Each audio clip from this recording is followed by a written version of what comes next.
As I'll ever be. We're recording. I'm here with Nick. How are you doing, Nick?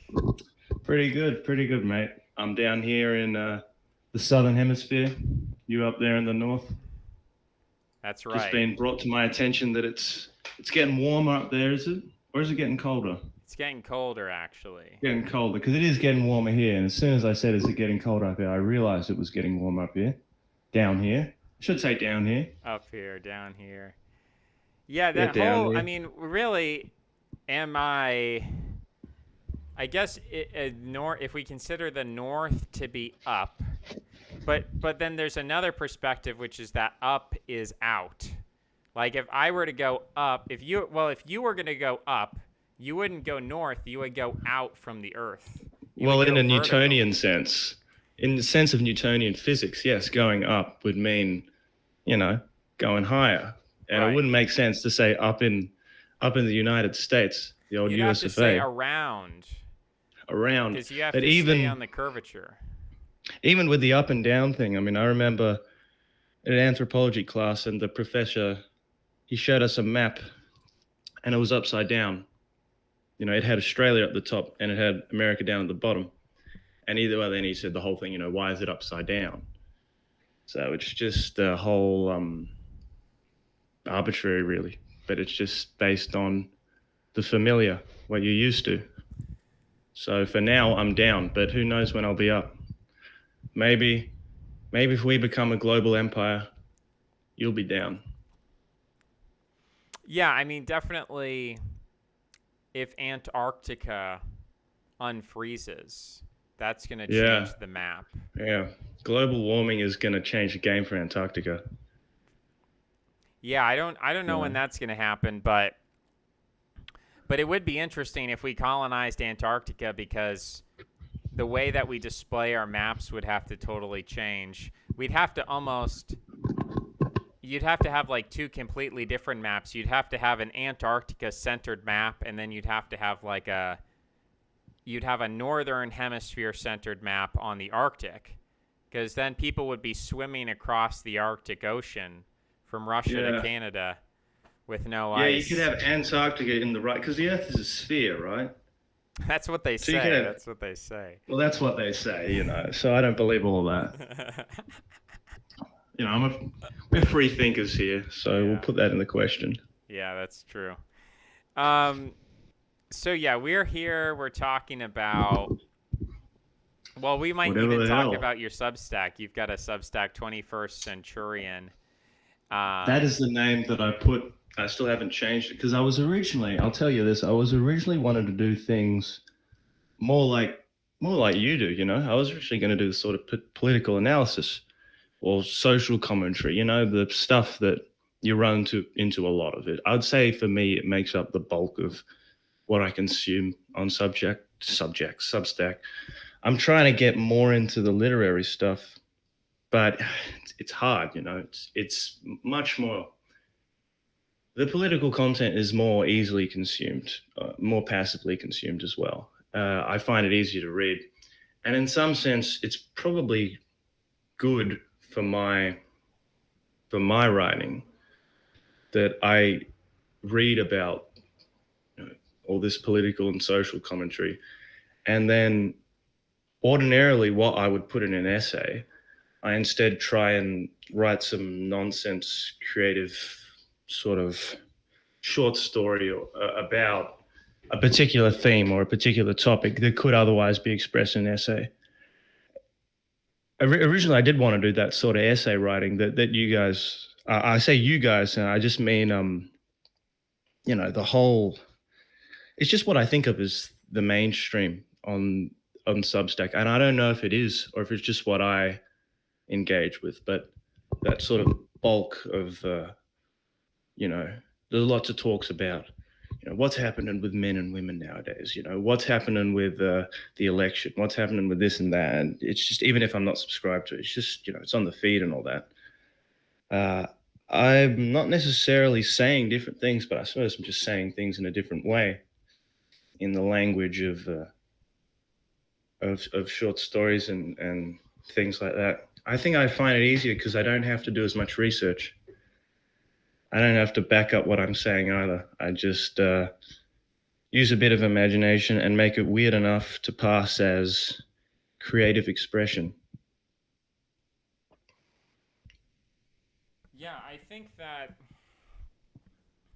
that when someone says something directly about men and women or the election, then people feel a moral compulsion to engage with it, either positively or negatively.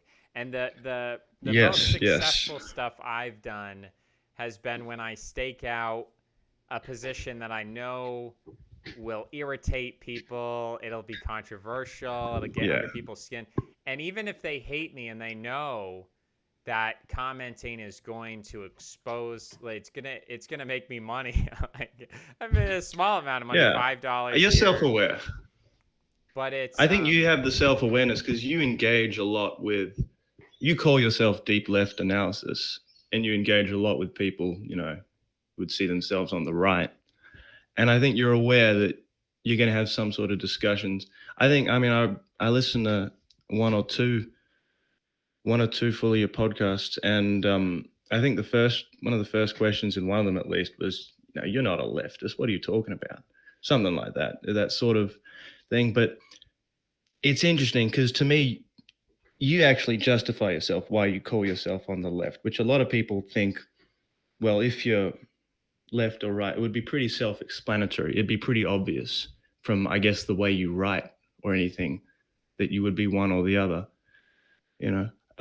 But you actually have a sort of, I'll say, ideological basis as opposed to an aesthetic preference. And I think nowadays, a lot of left, right has been divulged into just aesthetic preference. That the two have become conflated in a way that makes most people not able to distinguish between these terms in their objective sense. I think hiding behind an ideological idea of left and right, or more actually in front of it, the veneer of it, and how it's most commercially and passively received by people through media and through everything, is an aesthetic definition or more a vision of left or right. And getting beyond that, you realize that it neither has anything to do with the actual ideology of left or right. I mean, suppose if I typed in all lowercase letters and sounded very meek, it might have a leftist aesthetic. And maybe if I used big words and sounded a bit more old fashioned and used archaisms, maybe I would have more of a right wing aesthetic.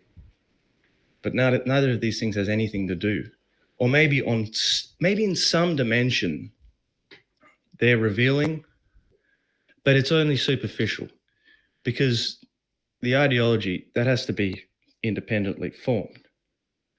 You know, it can't just be some sort of vision. There's a distinction, and once you strip away that vision, the imagery of politics, then we get into the real stuff, which I think that's what you deal with, rather than, well, a lot of people on here, you know. Yeah, I guess I feel like it's multi-layered where I do think it's important to have a vision, but I think that people are trapped in various, there's a meme that says something like, you're the kind of woman who thinks that the therapist really cares about you. And there's other versions of that. I think, it's like men obsessing about the Roman Empire or something like Oh yeah, people want to that's a be funny one. yeah, people want to be loved, people want to be important, they want to be part of something great, they want to be part they want to have something worth dying for, worth sacrificing themselves for. And so That sounds to a lot of untrained political ears, saying something, it's good to have something dying for, worth sacrificing for. To a lot of people, that sounds right wing. I'm sure a lot of people would say that. And I came across a phrase recently. Someone said the word right wing friendly, which I sure hope doesn't become mainstream political speak, because that would be a disaster if we spoke right wing friendly, left wing friendly, because that's even softer than saying something is right wing. It's saying that This could even cater to people who think differently than me. I don't want anything to do with that. So even like a phrase like that, it has nothing to do with right wing, left wing, but the way people receive it, a lot of people are going to mistake that and think, oh no, this guy, I've got an affinity with this guy. He's talking about sacrificing. You know, leftists don't talk about sacrificing. They talk about kindness and love and peace, don't they? Yeah, I suppose there's something to the idea that um, there's a leftist vision where there's no need for sacrifice because everyone does whatever they feel like doing at any particular moment, whereas the right wing demands that uh, people suspend their individual desires and they worship a god that's above them rather than just doing whatever they feel like doing at the moment. And I feel like that certainly is a very popular version of left and right, but I think that it doesn't take a lot of effort to peel that back and see something completely different. And so when No. I speak with guys on the right, I just had a little debate earlier, and I was talking to this guy, and he said, what I really want is a society where I don't have to feel like I have to be super polite around gay people. And I was thinking about what he was saying, and I Like sort of Kobe. thought of that. I sort of thought of that as like, this is just a guy who wants to be left alone. He has no desire to actually fight a grand crusade. He's not a Christian. He doesn't have any strong beliefs about that. He's just like, leave me alone. Don't force me to do things that are uncomfortable. Don't force me to be nice. Yeah, don't force me to be nice. If I want to be rude, let me be rude. And to me, that is not, I don't know, something worth sacrificing. I mean, maybe some people feel that way on an individual level, but when I look at the left and I talk to people on the left and they say, okay, well, we can't go to that gay bar anymore because, a racist incident happened there. And I'm like, well, what happened? Oh, well, someone made a comment to an Asian girl and it was inappropriate. I was like, well, what was the comment? Oh, well, we don't really know, but she was offended. It's like, so you're saying there's a bar with, majority black, Hispanic, whatever, gay people, and you can't go there anymore because one Asian girl at some point in the past felt offended about something that someone said who's not even there anymore. And so that Yeah, is I didn't realize political people went to bars, but political people. Well, I guess political people do go to bars, especially young people. Yeah. And so I think about that, and the gears are turning, and it's like this is a person who is sacrificing their own enjoyment or relaxation or just kind of doing whatever they want to do, and they're saying there's this moral principle that is very important that we respect it at all times, and we kind of have to be like hyper vigilant about following these rules. And so that's how I would kind of turn the dynamic around and say that I think most conservatives, they just want to chill, they just want to grill, they just want to be left alone. And it's leftists who are saying, no, we should turn society upside down and completely change everything to make sure that we are moral and we are correct. And there's nothing more important than being moral and correct. And yeah, it's often couched in the language of kindness and being a kind person, but oftentimes the way it manifests is in a pretty, caustic manner of screaming, shouting, passive aggressive, and that's part of the Because personality these things type. are hard to argue, these things are hard to argue for Mm. most people, really. Some things they seem pretty self-evident. And a lot of that stuff, say, that I think manifests itself in screaming and arguing. I wouldn't. There's a tendency to deny the original feeling, but that instinct. that brings out a scream. Well, there's clearly some real passion there that's worth investigating. It's not.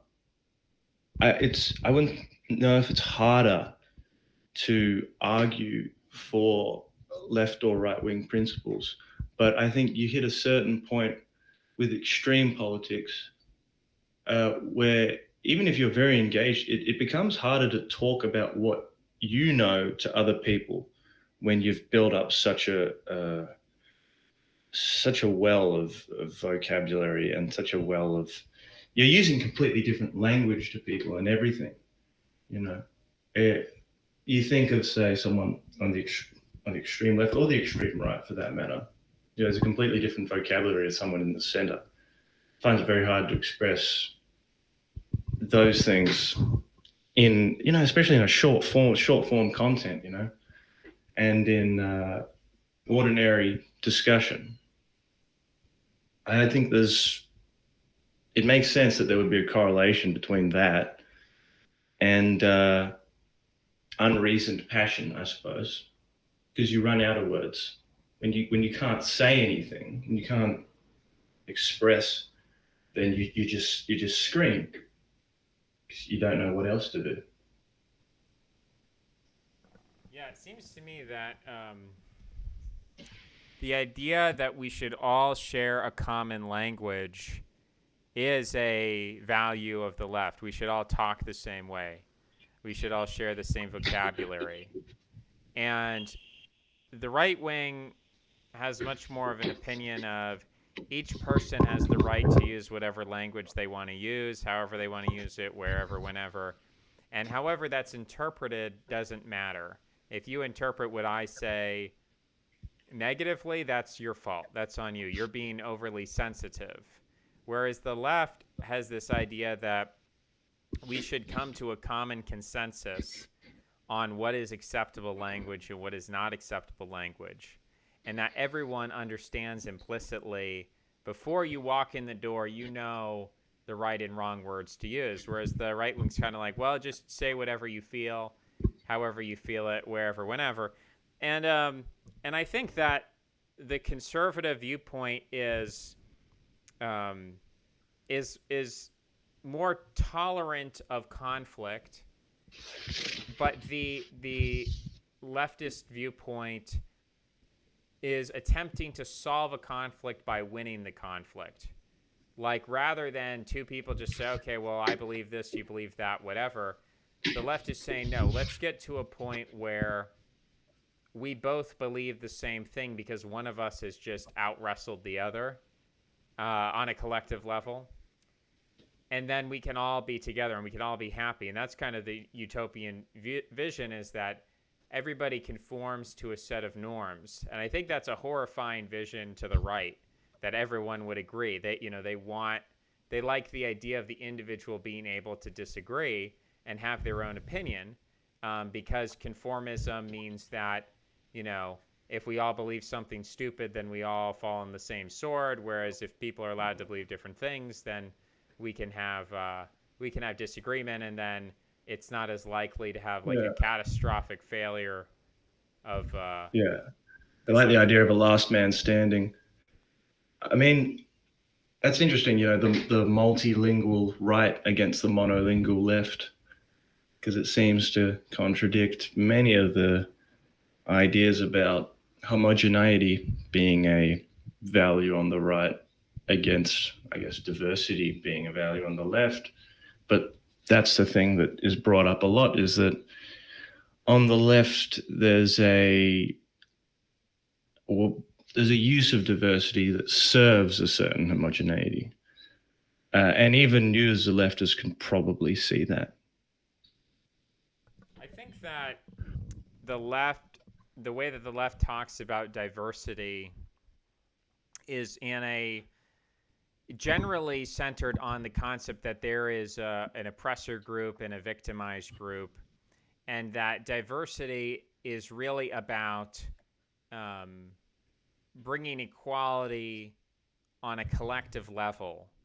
So if you have a room full of black people, there's no there's no inherent lack of diversity. The problem with white homogeneity is that it's a concentration of monolithic, oppressive structures of power. The right wing doesn't recognize that. The right wing says these structures of power don't exist, and therefore there's really no such thing as there's no positive benefit to racial diversity. If anything, it's a negative. And instead, we should have diversity of opinion. Everyone can say whatever they think, and that's the real sort of diversity that we value. And I think increasingly people are, people are recognizing that. Sure, there's contradictions, semantic contradictions, diversity versus homogeneity, ideas versus identities. But I think that as much as, maybe the left is single-mindedly singling out groups of people and unfairly villainizing them, at the same time, I think that the response of the right, which is to deny the idea that there are or should be structures of power, is incoherent and nihilistic. It's vacuous, because in order for me to answer the question of what is an Australian or what is an American, I have to make reference to some kind of tribal power, some kind of mythological sacrifice, that there were these forefathers who built the state. We owe our lives to them. We owe our children to them, actually. If there's a war, we have to send our sons off to die in that war, because we are a collective. And the left, I think, recognizes on a basic level that that is necessary, even though they might not be able to consciously articulate that, or they might contradict themselves. Increasingly, I think the right is disengaged from the question of identity. The right is afraid of that question and doesn't want to answer it, and wishes that you would ask a different question, and wishes that they could just say, okay, well, let everyone be an individual and we'll see how it all shakes out. Which historically, that doesn't, there is limitations to the vacuum of identity. There are limitations to Switzerland. Collectivism, tribalism, these are powerful forces, and you can either engage with them positively or you can engage with them negatively. You can invert them and sort of villainize these forces, but you do have to engage with them on their own terms, rather than sort of sidestepping the issue and saying, oh, well, actually racism doesn't exist, and we're all already equal, and so what's well, that's the question, isn't it? Do you have to? Because I think that you do go, I don't like talking about the political spectrum, because, well, when you think about it too much, a lot of it crumbles. But when you go a certain way, I think there is, of course, an awareness. I think you would be hard pressed to say that people on the hard right weren't aware of things like structural power. I think they're quite aware of it. They just think it's a good thing. And that's pretty much the mainstream. Has been the mainstream throughout history, is that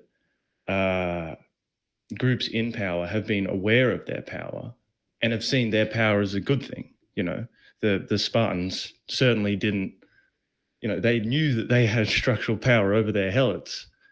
They just thought that that was a good thing, and the divine right of kings is the ultimate expression of that. Structural power exists, and it's the only way. That's, I guess, the nihilistic right, if you like. Nowadays, it's a sort of nihilism because it's not rooted in faith or anything like it was. But I do think also with on the right, even if it's not hard right, I think there is an embrace of the noble lie. Like you're saying that the right wing does like to deny things like the existence of racism and the existence of structural inequalities. I think a lot of people on the right, they know that there is some element of truth to this. And anyone who's defensive and sort of irrationally defensive about something probably, or at least maybe knows, but if they don't know, they can probably, sense that they don't have an adequate defense for it.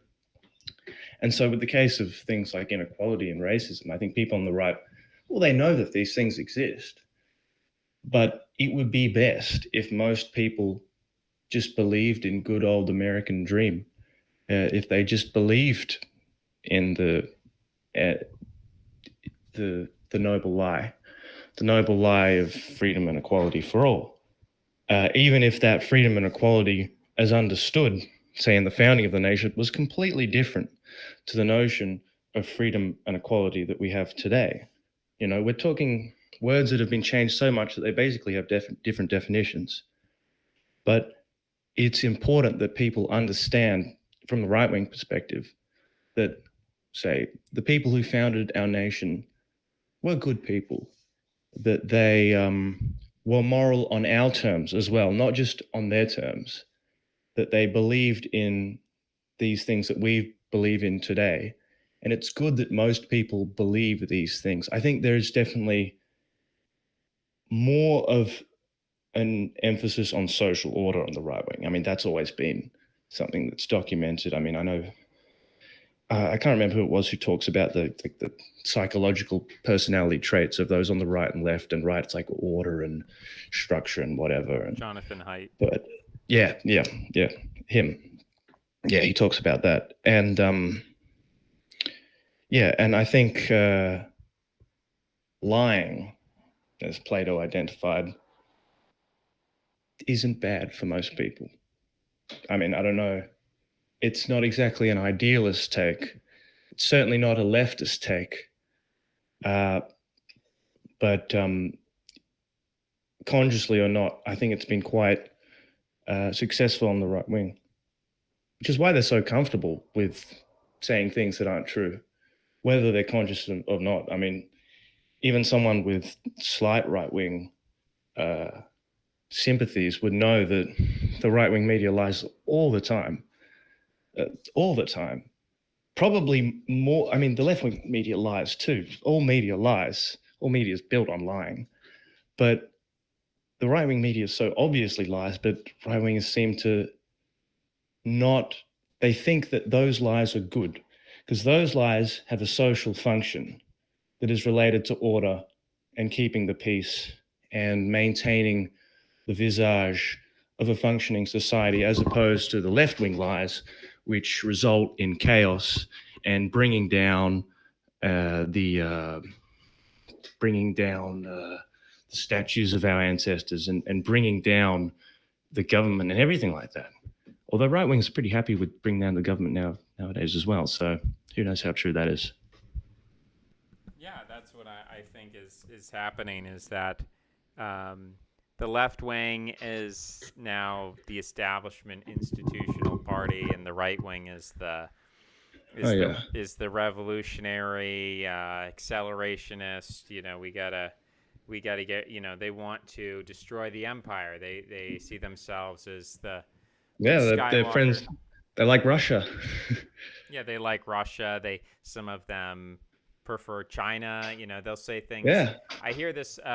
One of the things that I remember Tucker Carlson said, he was at a conference and somebody brought up Russia, and he laughed and he said, you know, Putin never made me take a vaccine, which, you know, Putin had the same exact policies as far as vaccine mandates in Russia that existed in America. There are very, you know, slight variations here and there among all these different countries, but, you know, the countries that didn't have I mean, there was Sweden, I suppose, didn't have a vaccine mandate. So, you know, it's an interesting kind of enemy of my enemy is my friend, of where you've come to hate your own government so much that if the government says that the Russians are bad, that, well, I guess all of a sudden I like the Russians. And the Russians, for their part, haven't, you know, passively just accepted people. They're actively attempting to court and foment that kind of dissident opinion that you should be sympathetic to Russia, or at the very least you should be neutral to Russia. You shouldn't identify with the American government. The American government has nothing to offer you. This is a radically different position than like during World War II or something. A conservative you would expect would Or fall even, in line. or even 20 years ago, even 20 years ago. Sure, the war on terror. Um, the I wouldn't be surprised if I don't know that it's difficult to tell because I think ultimately people like to think of themselves as having these coherent ideologies that determine their affinities. But I think that Trump has shown that if you have enough media power or charisma or whatever the magic ingredient is, you can shift people pretty radically in one direction or another. So, like, I think before Trump, gay marriage was still an issue in America. That was still something that conservatives talked about. Is I believe marriage is between a man and a woman. And after Trump had his term and he had his second election, and now he's on his third one.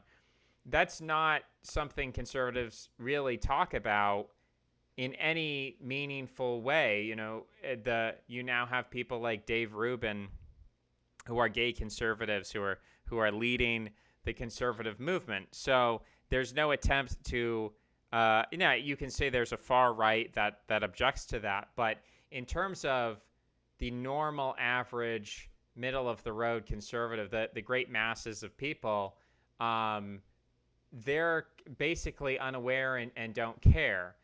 And I think that as much as maybe we see these two groups as these like monolithic or like these heavy stones that have their own kind of gravitational pull to them, I think it's much more fluid. I think these tribes, these categories are in a state of flux. They're in a state of experimentation. Really, nobody knows where they're going to end up. They're in one place today. They could be in a different place tomorrow.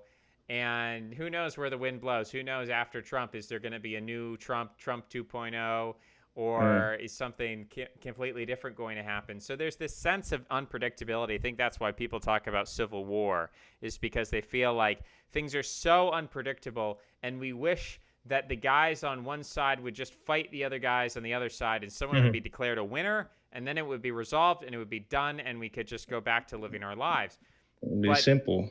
I don't think a civil war is going to happen, but I think people are attracted to the idea because it promises a resolution. It promises a winner. You have to have a winner to a civil war, whereas right now there's just this constant tension and this unease, this fear. And I think actually people are more afraid of public speaking than they are of death, because people fear social exclusion. If you're socially excluded, like let's say I have a wife and a child and I go off to war and I die. Well, genetically speaking, my child grows up, has children of his own, and the line continues. But if you socially exclude me, if you say he's a witch, banished. I'm banished. And so it's actually worse to be banished than it is to die, genetically speaking, from an evolutionary perspective. And that's why I think people would say we'd rather have a civil war than have this constant fear of banishment, right? If I say the wrong thing, if I do the wrong thing, I'm going to be banished. And so I'd rather just have a violent conflict and be done with it. And then we'd be able to move forward with whoever the winner is. But yeah, I don't think that's actually, for these people, it's unfortunate, but I think that's unlikely. But that that kind of like it's almost a masochistic fantasy. Well, it's a sadomasochistic fantasy, right? Maybe it's and I think this happens a lot. I think people on the right tend to have a sense of, if there was a civil war, the right wing would win, and the left wing has this greater sense of, like Handmaid's Tale, for example, is this idea that all the women are going to be dressed up in red and they're all going to have the bonnets on, and it's it's like a cosplay, it's like a LARP, it's this very extreme, almost like role-playing situation.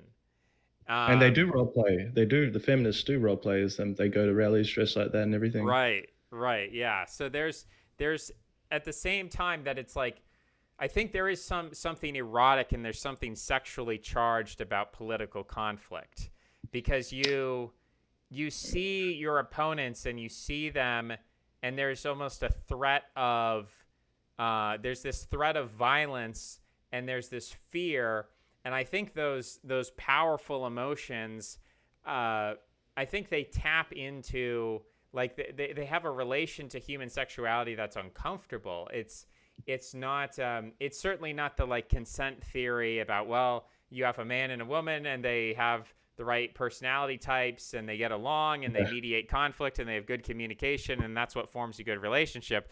But that's not necessarily the origin of the human sexual impulse, which is No. primordial and which emerges out of the animal world. And, animals, And most of which is them, pure competition.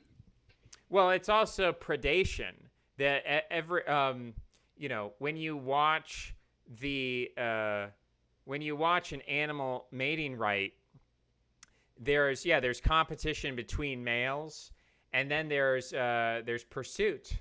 So Mm. Apollo and Daphne, the god Apollo and Daphne, there's the concept of the lover's pursuit, romantic pursuit, and I think obviously. I don't usually see if a man spots an attractive woman, he doesn't chase her down on the street usually. Not anymore, Not no. anymore, but I still think there's this love, there's this thrill of the chase, at least intellectually speaking, Oh, that absolutely. And it has to be somebody's implicit though, rather than explicit.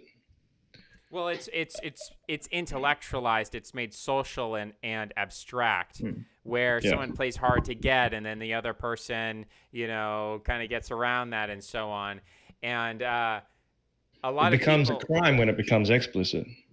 Sure, yeah, that's true. Um, One of the things I was flipping through, and we don't have much time left here today, but I've enjoyed Yeah. our conversation. One of the controversial topics of human sexuality is I was going through your I was going through Go through. I was going through and I saw this Substack worst boyfriend ever. Yeah. And this is something that I've been afraid to talk about because it is definitely it's hitting a sweet spot of it's I'll just not say I'm it, glad this guy exists. well, what I would say is it's not illegal, but it's almost when I read it I feel like I am reading something illegal. I am reading Mm. something that is Yeah. outside the norm. I'm reading something that, and I think I'm somebody who very freely kind of espouses controversial positions or whatever, and I'm not super upset if somebody's offended by something I've said. But yeah, reading that, it almost felt like I was uncovering it. To me, it seemed like so American Psycho is kind of this popular conception now in the culture of this weird deranged psychopathic alpha male. He's rich, he's handsome, and he can just kind of do whatever he wants, and he murders prostitutes and he does these heinous acts. And the interesting thing about that book is I believe it was written by a gay man and the movie was directed by a lesbian or something. So it's like this picture of an alpha Didn't know that. male from the perspective of people who are not heterosexuals. And so it's a caricature. And one of the explanations I've heard of that movie is if you switched all the genders in the film. So if instead of, men going around comparing each other's business cards at dinner parties and whatever, if you switched all the men to women and the women to men, then it would it would sort of in a sense it would kind of make more sense in a way. Obviously, like not many women are going around killing male prostitutes or something, but there's this sense of constant social aggravation, constant social tension and competition. You have a better business card than me. Like these little petty insignificant things that I think women are much more tuned into those frequencies. They're much more aware of when someone's being passive aggressive or one upping somebody else. And so Yeah, that's, they're aware of the implicit. I they're think to aware a of the much greater implicit. extent. Yeah, The they're, antisocial is there's very something very masculine about the antisocial, and I think it's a lot to do with the urge to build a new society. I think it's a lot to do with the Lycurgus or the Alexander who has to build a new society from scratch, who actually has to start at ground zero, create laws, uh, and this can only follow domination of enemies. This process, physical domination. So not only in the tribal sense, the strongest in the tribe, but the strongest empire then creates all the common laws. Take British common law, for example, and all these laws are established only after. Of course, one of the most interesting myths you brought up, Apollo and Daphne. Daphne, if I'll play that game too, I've always been fascinated by the story of Zeus and Kronos, about how Zeus kills his father and then he creates justice, law, and I can't remember what the exact Greek names was, but the Greek name for justice is one of the the goddesses, I think, that he creates directly after killing his father. So directly after an act of injustice, of course, the murder of a father, and although his father was, of course, Kronos was, of course, not exactly a shining model of morality, the act of killing is outlawed. The killing of a deity is outlawed following the death of a deity. So there's an inherent contradiction, or is it a contradiction? Is the question, because the law can only be established following one law being broken. So that's where the sort of solitary man comes in, the antisocial aspect, the one who breaks laws, who doesn't have a feel for laws. I guess it's very Nietzschean Superman, I guess, lives on laws on his own accord. Every action of his own creates a law in the aftermath. So after the violence, the domination, then created the legislation. No violence, no domination. Everything is about harmony and peace. But that can only follow violence, war, death, and destruction. And then the castration of Kronos. So gelding of the potential for an uprising or for revenge. So absolute. And I see this myth as playing out in the history of all nations. I see it playing out in the history of America or Australia. I mean, there is a lot of controversy in both our countries about our history. And of course, this plays out in the left and the right, whereas the right likes to deny the fact that our history is oppressive or that oppressive, which has usually been the sort of right-wing defense of history. It's not that bad. Compare it to other nations' histories, which there's some truth in that, insofar as all nations' histories are pretty bad. But your history is probably as bad as everyone's. It's probably deserving of criticism. But the criticism can only be given and is only talked about in moral terms that are enshrined by the oppressor, enshrined by the empire. The British Empire is critiqued on its own terms. It has the second largest slave trade in the world and then abolishes it. That didn't have anything to do with, well, people like to explain it in terms of economics, but there's definitely a moral motivation behind the abolition of slavery, but also a desire, because when Britain ends slavery, Britain is in an act of superiority. Even that, and that's something that is so horrifying, I guess, to mainstream conservatives, that something that seems benevolent, the creation of moral law in the aftermath of moral carnage, is driven out of the same impulse to dominate and to prevent enemies from coming back. I mean, the outlawing of slavery certainly prevented enemies. And in our countries where, say, an act of violence, an act of colonization or land theft, as they like to talk about, uh, occurred, it is only following that those moral institutions and laws that were created by the conqueror that can be critiqued. That those laws are the mechanism for which, say, anything can approach critiquing that original act. But of course, those moral intuitions would not have existed without the original act. It all stems from that domination, that violence, and everything that follows it.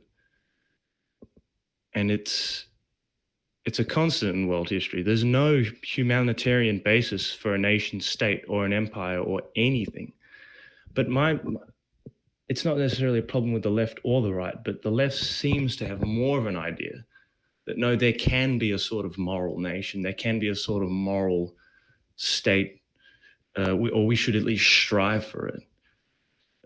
There can be some sort of, indigenous co-collective, there can be some sort of perfect, of course, that's very Animal Farm, very, very generic right-wing critique of left-wing politics, but it seems to fly in the face of some of the earliest mythology that we've ever told. At least I think. That's my ramble.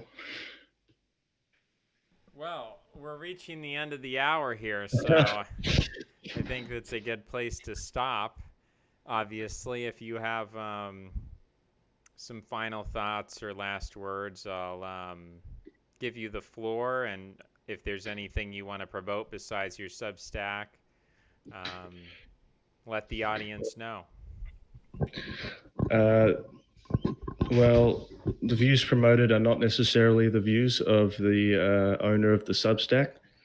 No, I don't write about politics. So, but not writing about politics is not the same as ignoring politics, and not the same as ignoring social issues and all these conflicts. So, perhaps if you can get a taste for short stories and weird poetry nonsense that usually is mocking and is usually mean-spirited, then come along.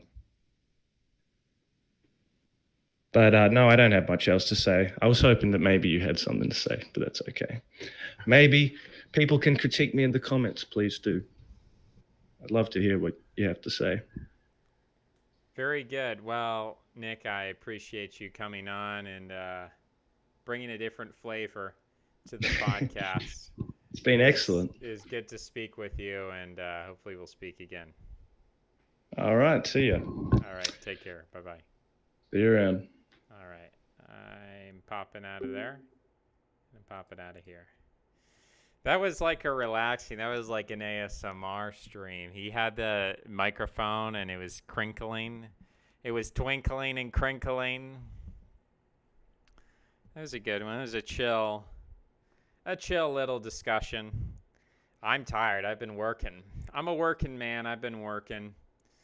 I'm standing up. You guys know I do this standing, right? I'm standing. Have you noticed my jowls recently? Have you seen these things? Have you seen this jowl fat? Didn't used to be there, guys. My face is changing. I'm evolving. I'm evolving, everybody. Anyways, I hope you guys like it. I hope you like the shape of my face. I hope you like the sound of my voice. I hope you like the content. If you do, feel free to like, comment, restack. Otherwise, well, there is no otherwise. Of course you loved it. Of course you loved it. And yeah, go check out what Nick is writing. He's writing short stories, which is fun. I've written a few short stories, but I always paywall them because I'm scared. I'm scared of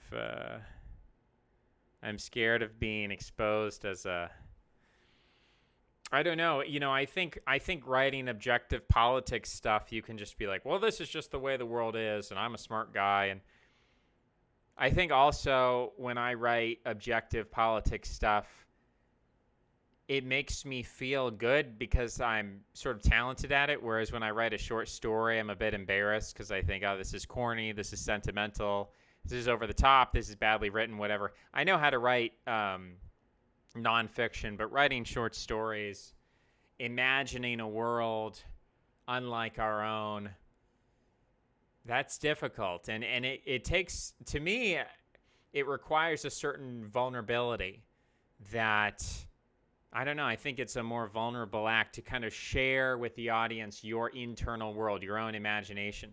That seems to me to be, you're kind of exposing yourself. Whereas writing about politics, I feel like there's more concealment of the author.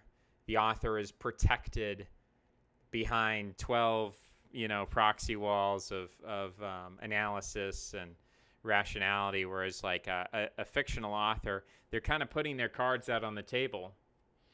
Even though people often feel it's the opposite, people feel like when you write fiction, you're concealing your opinions through a narrative or mythic structure, whereas when you write, politics, you're just putting your positions out there. I think it's the opposite in terms of in terms of the soul, right? So go check out Nick's stuff. Thank you guys for watching. Thanks for listening. I'll see you next time. Bye-bye.